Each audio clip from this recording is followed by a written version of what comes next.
தரிசனம் நேயர்கள் அனைவருக்கும் சுமதி ஸ்ரீயின் அன்பு வணக்கம்.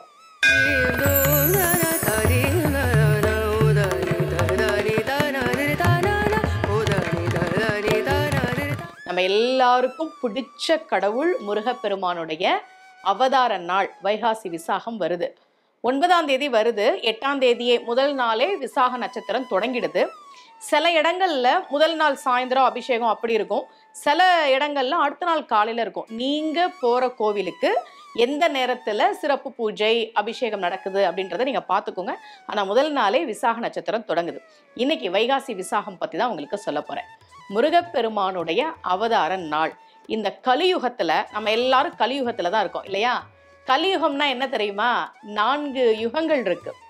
இந்த 4 யுகங்கள்லயே கலியுகம் ஏன் அதை கலியுகம்னு சொல்றோம்? கலியுகம் எப்படி இருக்கும் அப்படின்னா, முழுக்க முழுக்க முழுக்க கெட்ட விஷயங்கள் மட்டும்தான் இருக்கும். முழுக்க முழுக்க கெட்டவர்கள் மட்டும்தான் இருப்பாங்க. நல்லவர்கள் ரொம்ப ரொம்ப ரொம்ப குறைவான சதவீதம், 1%. நாமெல்லாம் அந்த 1% இருக்கிறதுனால தான் தரிசனம் அப்படின்ற ஆன்மீக சேனலை பார்த்துட்டு இருக்கிறோம் இல்லையா? நாமெல்லாம் முடிஞ்ச வரைக்கும் நல்லவங்களா இருக்கணும் அப்படின்னு நினைக்கிறவங்க. கலியுகத்துல எல்லாமே கெட்ட விஷயங்கள், எல்லாரும் கெட்டவர்கள். இவங்களுக்கு நடுவுல நல்லவர்கள் வாழ்றதுன்றது எவ்வளவு கஷ்டமான காரியம். அதற்காகத்தான் முருகப்பெருமான் கலியுக வரதனாக நம்மை காப்பாற்றுகிற தெய்வமாக இருக்கிறார். கலியுகத்துல இருக்கக்கூடிய பிரச்சனைகளுக்கெல்லாம் கண் கண்ட தெய்வமாக இருக்கக்கூடியவர் முருகப்பெருமான். முருகப்பெருமானுடைய அவதார நாள் தான் வைகாசி விசாகம். முருகப்பெருமான் எப்படி அவதாரம் செய்தான் அப்படின்றத கச்சியப்பர் ரொம்ப அழகா பாடுறார்.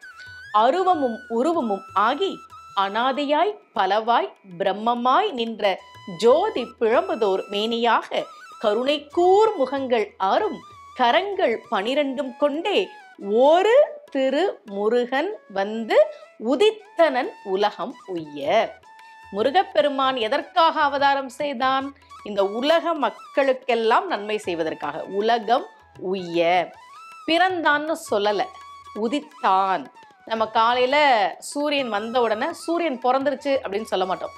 சூரியன் உதிச்சிருச்சு அப்படின்னா என்ன அர்த்தம்னா, அது ஏற்கனவே இருக்கு உலகத்துல, இன்னொரு பக்கத்துல இருக்கு, இப்பதான் நம்ம கண்ணுக்கு தெரியுது. அது மாதிரி முருகப்பெருமான் எப்போதும் இருக்கக்கூடியவன்.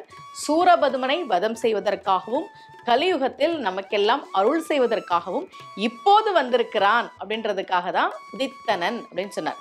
வைகாசி விசாகம் அன்றைக்கு முருகப்பெருமான் அவதாரம் செய்தான். சிவபெருமானுடைய நெற்றிக்கண்ணிலிருந்து 6 நெருப்பு பொறிகளாக அவதாரம் செய்தவன் முருகப்பெருமான். வைகாசி விசாகம் அன்னைக்கு கோவிலுக்கு போய் முருகப்பெருமானை நாம் வழிபாடு செய்ய வேண்டும். எப்பவுமே ஒவ்வொரு தெய்வத்தையும் அவர்களுடைய அவதார நாளில் வழிபாடு செய்வது அப்படின்றது நமக்கு சிறப்பான பலன்களை தரும். அதனாலதான் ராமநவமி, கிருஷ்ண ஜெயந்தி இதெல்லாம் நமக்கு வச்சாங்க. விநாயகர் சதுர்த்தி, அந்த மாதிரி முருகப்பெருமானுடைய அவதார நாளில் நிச்சயமாக நம்ம முருகப்பெருமானை வழிபாடு செய்ய வேண்டும்.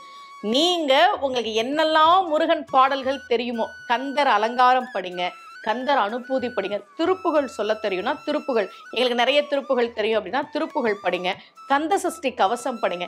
இது எதுவுமே தெரியாது அப்படின்னா முருகா முருகான்னு சொன்னாவே போதும். ஏன்?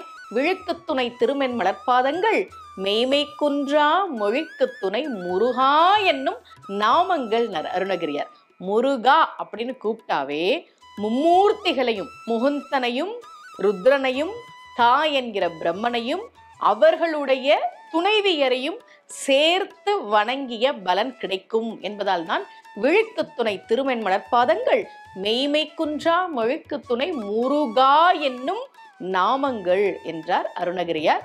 வைகாசி விசாகம் அன்றைக்கு முருகப்பெருமானை நாம் மனம் உருகி வழிபாடு செய்கிற போது எதிரிக்கும் கருணை காட்டி அந்த தெய்வம் சூரபதுமனை கொல்லல, சேவலாகவும் மயிலாகவும் மாற்றி தன்னுடனேயே வைத்து கொண்டிருக்கக்கூடிய அந்த கருணா மூர்த்தி நமக்கு நிச்சயமாக அருள் செய்வார்.